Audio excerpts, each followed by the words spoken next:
پدر و مادر بزرگترین خویشاوندان هست، لیکن شریعت برای آنها نام علاهیده و عنوان علاهیده و اجر علاهیده اعلان کرده است. مثلا نیکی کردن به پدر و مادر را صلة الارحام گفته نمیشد. بر الوالدین، نیکی کردن به پدر و مادر، او هم از جمله صلة الارحام است، لیکن آنها خاص است. آنها از همه عالی ترین مقامی خویشاوندی این پدر و مادر است که برای آنها شریعت علاهیده بر الوالدین نامیده است. نیکی کردن به آنها را و بدی کردن به آنها را عق الوالدین گفته است، عاق شوی به پدر و مادر. اما بدی کردن به خویشاوندان را قطیعة الرحم، کندن علاقه خویشاوندی، علاهیده نام گذاشته است.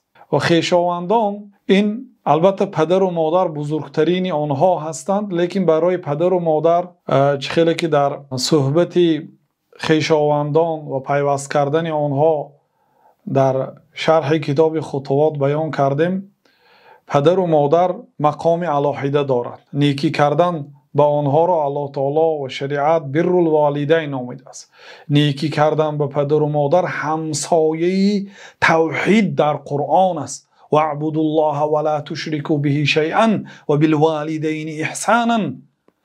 الله تعالی را یگانه پرستش کنید، به او چیزی را شریک نبیارید و بر پدر و مادر نیکی کنید. اون دیگه مقامی نیکی کردن به پدر و مادر مقامی توحید است، همسایه توحید در قرآن است.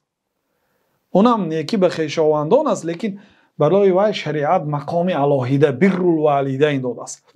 کندن علاقه خویشاوندی، بله پدر و مادر که کسی اگر علاقه را کند، اونم به همین وعیدهایی که در حق خویشاوندان کسی علاقه را با خویشاوندان میکند، در حق آنها اون وعیدهایی که آمده است اونها را هم در بر میگیرد.